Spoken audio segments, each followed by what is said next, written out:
You crack the shell, and half the white comes off with it.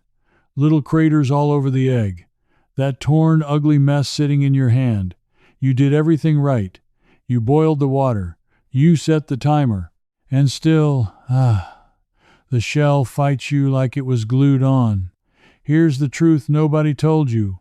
Boiling eggs directly in water is the worst way there is. The old mountain men never did it. They steamed them. And the difference will stop you cold.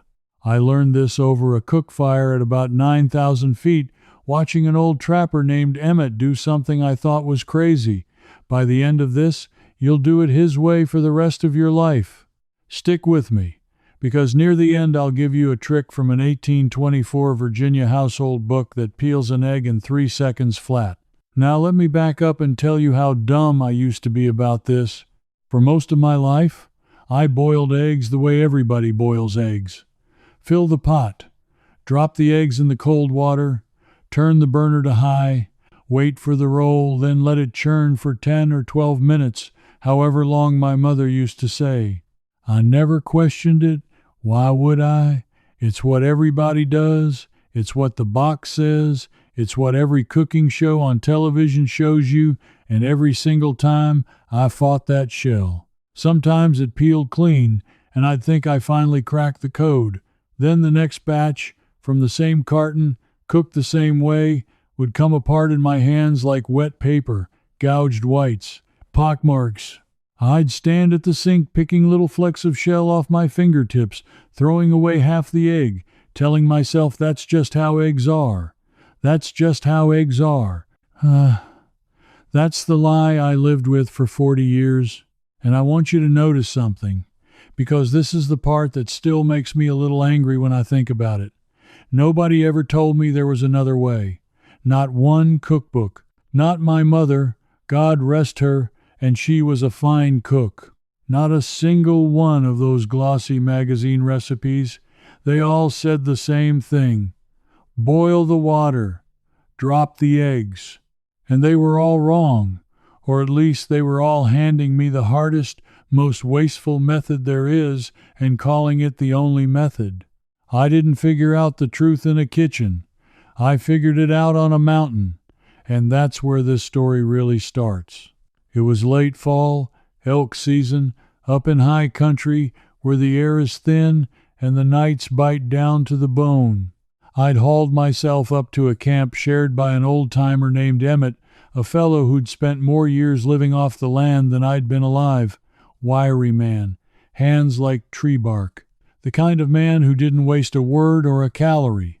That first morning I watched him make breakfast, and I nearly said something rude. He had a little pot going over the fire, but there was barely any water in it, maybe an inch, just enough to hiss and steam. And instead of dropping the eggs down into the water like a sane person, he set them up above the water, resting in a little folding wire basket he kept in his pack. Then he clapped the lid on and walked off to check his gear. I thought, that old fool, he's going to give us both a plate of half-raw eggs. You can't cook an egg if it's not down in the boiling water. Everybody knows that. But I kept my mouth shut, because you don't correct a man in his own camp, especially a man who's been surviving on his own skills since before you were born. About 13 minutes later, he lifted those eggs out, dunked them in a tin cup of Cold Creek water for a minute, and handed me one. And when I tapped it on a rock and peeled it, the shell came off in 2 pieces. The membrane slid away like it wanted to leave. Underneath was the smoothest, most perfect white I'd ever seen on an egg I cooked myself. No craters, no waste. Just a clean, firm, beautiful egg. I stood there holding it like an idiot. 40 years of torn eggs, and this old man in the middle of nowhere just did it right on the first try, with barely any water and a fire. So I asked him, how? And what he told me flipped everything I thought I knew about cooking an egg upside down. He said, son, you never boil an egg in the water, you cook it in the steam. Water's the crudest way to move heat there is. Steam is gentler and it's hotter where it counts, and it gets into that shell in a way boiling water never can. He said his own grandfather cooked eggs that way, and his grandfather before him, going back to when a family couldn't afford to waste even half of one egg. Now here's why that matters, and this is the part I want you to really understand. Because once you see it, you can't unsee it. When you drop an egg into rolling, boiling water, two bad things happen at once.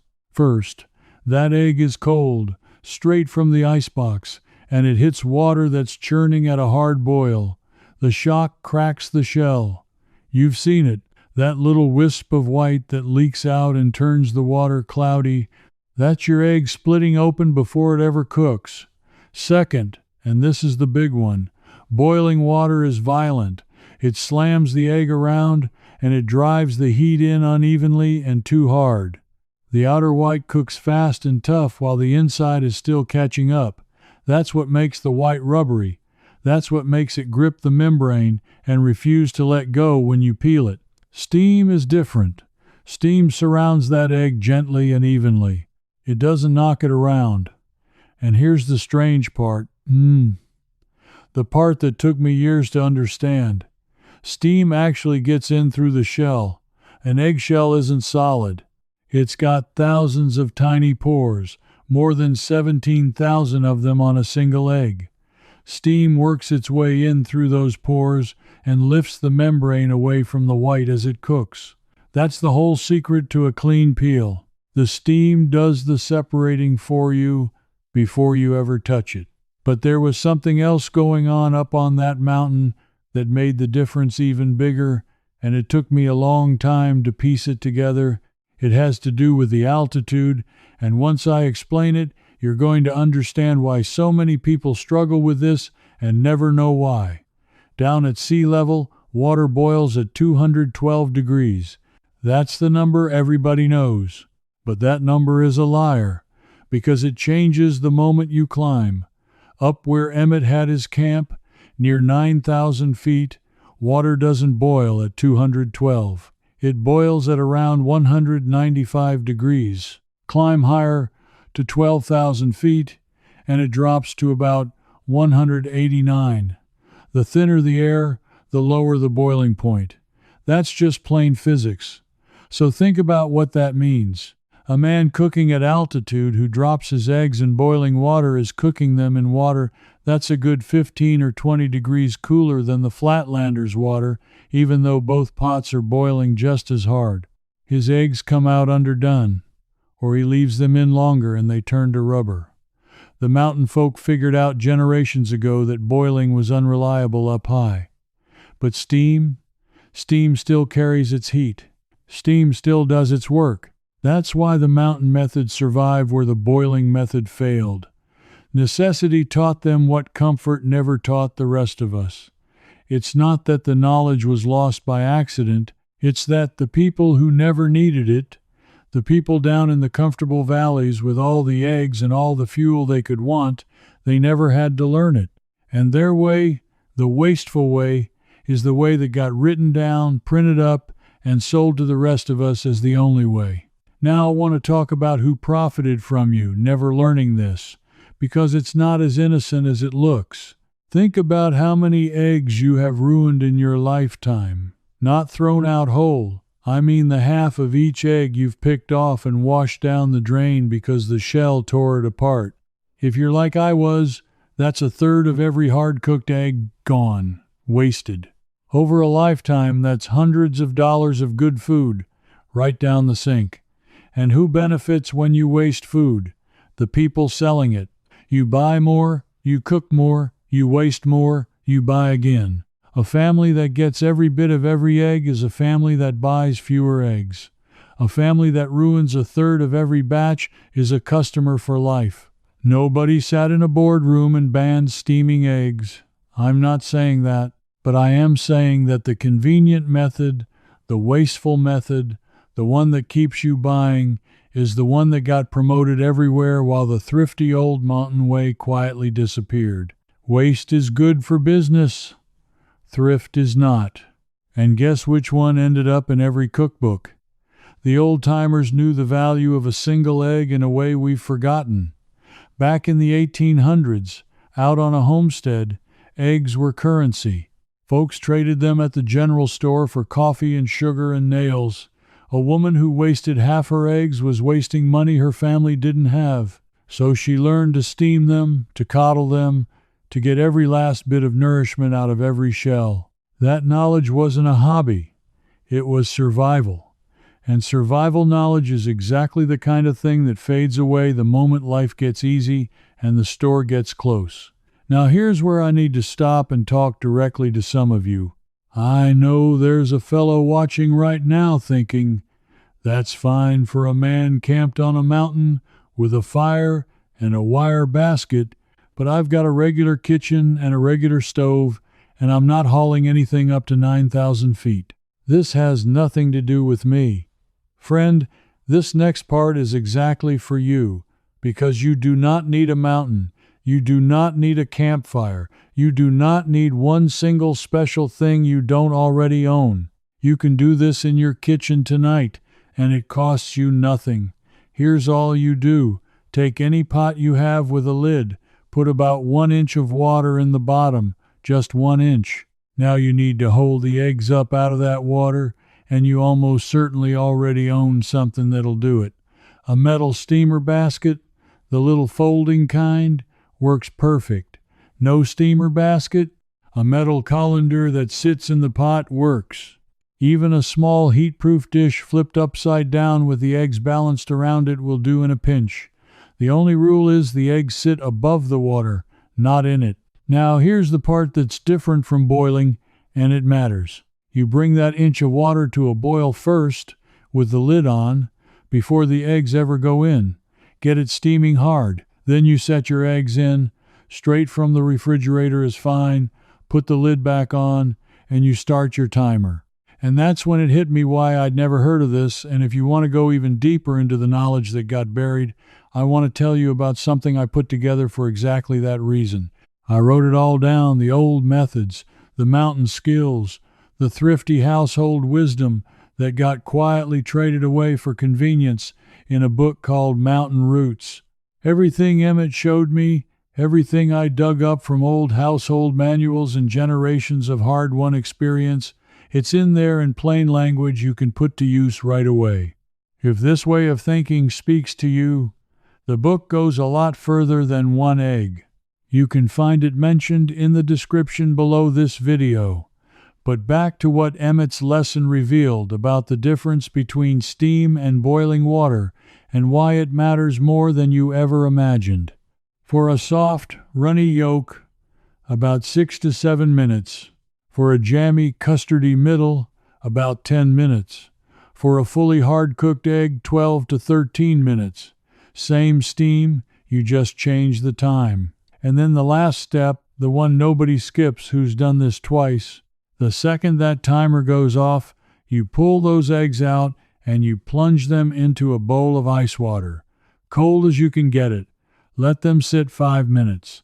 That cold shock does 2 things.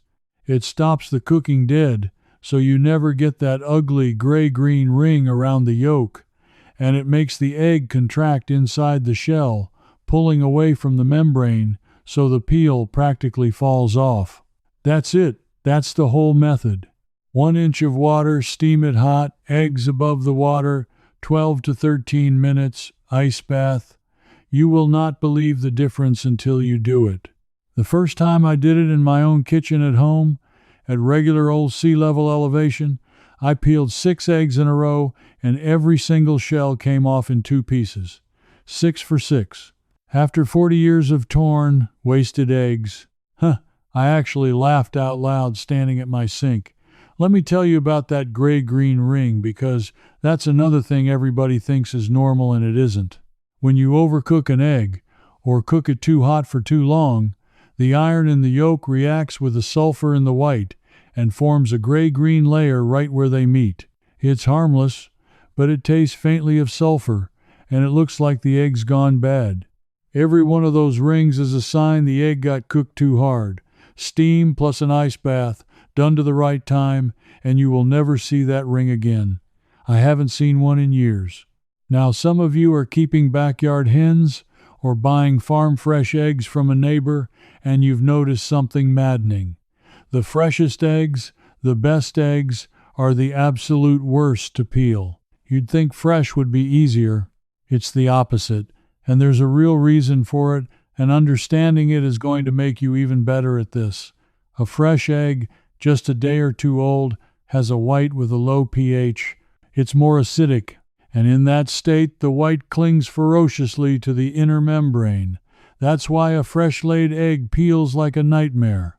As an egg ages, sitting in the carton, it slowly loses carbon dioxide through those thousands of pores, and the white gets more alkaline, less acidic. That looser, more alkaline white lets go of the membrane much more easily. That's the whole reason store eggs, which are often already a couple of weeks old by the time you buy them, sometimes peel easier than the beautiful fresh ones from your own hens.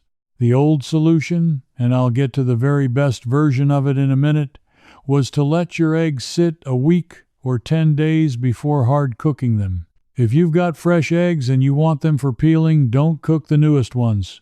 Cook the ones that have been in the icebox a while. Save the fresh ones for frying and baking, where peeling doesn't matter. That one bit of knowledge alone will save the folks with hens a world of frustration. But steam changes even that equation. Because the steam drives in through the pores and lifts that membrane, even a fairly fresh egg peels far better steam than boiled. It's not magic, it's just physics, working in your favor for once instead of against you. I want to take you back in time now, because I told you this wasn't just some campfire trick Emmett made up, and I want to prove it to you. There's an old book, one of the very first real cookbooks written in America, called The Virginia Housewife. It was written by a woman named Mary Randolph and published in 1824, 200 years ago. This woman was running a large Virginia household in the early days of the Republic, feeding dozens of people, managing every scrap of food that came through her kitchen. She couldn't afford waste any more than a mountain trapper could, and in her book she wrote out methods for cooking eggs gently in and over hot water rather than in a hard, violent boil, precisely so they'd come out tender instead of tough. 200 years ago, this was written down by a woman who knew exactly what she was doing. Then you jump forward to 1896, when Fanny Farmer published the Boston Cooking School Cookbook, one of the most famous cookbooks ever printed in this country. And Fanny Farmer, this careful, precise woman who practically invented the idea of exact measurements in American cooking, she also warned against the hard boil. She taught people to cook eggs at a lower, gentler heat so the white wouldn't turn to leather. She knew, more than 125 years ago, that slamming an egg into rolling water was the wrong way. So here's what gets me. The knowledge was there. It was written down by the best cooks in America 200 years ago and 125 years ago. Mary Randolph knew. Fanny Farmer knew. The mountain folk knew. And somewhere along the line, in the rush of modern convenience, with cheap eggs and cheap gas and nobody counting the cost of what got wasted, we let it all fade away. We traded real skill for a lazy shortcut and a torn-up egg, and we didn't even know we'd made the trade. That's the hero's journey of this whole thing, and I mean that. The knowledge existed. Careful, thrifty, hard-working people carried it for generations. Then comfort came along and shoved it aside and told us to just boil the water and buy more eggs. And it survived only in a few places, in a few pairs of hands, old-timers like Emmett up on a mountain, passing it down quiet, keeping it alive while the rest of the world forgot. And now it's coming back to you. You're getting it back. That's what we do here. We haul this stuff back up out of the past where it got buried. Now, I promised you something at the beginning, and I always keep my word. I told you about a trick that peels an egg in about 3 seconds flat, and that it traces back to that old world of thrifty household knowledge. This is the finale. This is the one that's going to make you the hero of your own kitchen. Save this for last because it's the best thing I've got. Here it is. After you steam your eggs and you've given them their ice bath, You don't peel them one at a time with your thumbnail like the rest of the world does. Instead, you take a jar or a wide cup or a pot with a lid, something with a bit of room inside. You put in 1 or 2 eggs and a splash of that cold water, maybe an inch. You put the lid on, or your hand over the top, and you shake it. Firm, quick shakes, 5 or 6 seconds. That's all. When you open it up, the shell inside is shattered into 100 pieces, and the whole thing slides right off in one motion. The water gets in under the cracked shell and floats it right off the egg. 3 seconds of shaking and a naked, perfect egg drops into your hand. The first time you do it, you will not believe your eyes. Now, this isn't some new internet fad, whatever anybody tells you.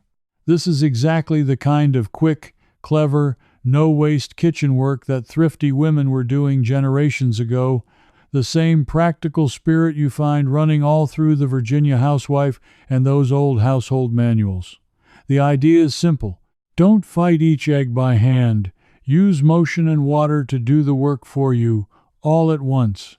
It's the same thinking that gave us the steam method in the first place. Let the physics do the labor. Work smart, waste nothing. And when you put it all together, the whole system, it's a thing of beauty. 1 inch of water brought to a hard steam, cold eggs set above it in a basket, 12 to 13 minutes under the lid for hard cooked. Straight into an ice bath for 5 minutes, then a splash of water in a jar and 5 seconds of shaking. From carton to a bowl of perfect, clean, whole peeled eggs, faster and easier than you ever did it by boiling, with not one scrap wasted and not one gray ring in sight. I made a dozen this way for a church potluck last spring. Deviled eggs. And I'll tell you, 3 different women came up and asked me how in the world I got them so smooth and perfect, because their deviled eggs always came out cratered and torn on top. I told them exactly what I told you. 1 inch of water, steam, don't boil. Shake them peeled. And every one of them looked at me like I'd handed them a secret, which, in a way, I had. The same secret Emmett handed me over that cook fire, the same one Mary Randolph wrote down 200 years ago. That's the thing about this knowledge. It doesn't cost anybody a dime to share it. It only ever cost us when we forgot it. So let me leave you with this. You didn't just learn a better way to cook an egg today. You took back a little piece of skill that was quietly taken from you, sold out from under you, and replaced with a wasteful habit that kept you buying and kept you frustrated. That's a small thing, and it's not a small thing at all. Every one of these old methods you recover is one more way you don't depend on being told how, one more way you stand on your own 2 feet in your own kitchen, the way your grandparents did without ever thinking twice about it. That's who you are, if you're still with me here at the end. You're the kind of person who'd rather know the real way than the easy way, who trusts a method tested over 200 years more than a shortcut printed on the side of a box, who wants to hand something real down to your kids and grandkids instead of just another thing to buy. Now I want to hear from you, and I mean this. Don't just watch and move on. Tell me one thing. When you steam your first batch this week and you go to peel that first egg, come back and tell me, did the shell come off in 2 pieces? Just leave a comment that says 2 pieces, and I'll know it worked for you the same way it worked for me at that sink when I laughed out loud. I read every one of them, and there's nothing I like better than hearing it finally clicked for somebody. And if you want more of this, if you want to keep pulling these old skills back up out of the past where they got buried, then come along with the rest of us who are doing exactly that. This isn't about a channel. It's about a bunch of ordinary folks deciding we're done being helpless and done being wasteful and done paying for things our grandparents got for free. Next time, I'm going to show you the old mountain way to keep eggs fresh for months without a refrigerator, a method the homesteaders swore by, using one cheap thing you've probably already got in your pantry right now. You're going to want to see that one before winter. Steam your eggs, never boil them again, and I'll see you next time. I'm glad you stuck with me to the end. This video showed the overview, but inside the Mountain Man Circle, I walk you through the trapper's steam method, step by step, right where we left off. And if something's unclear, you ask me directly. A real person answers. Me, not a machine.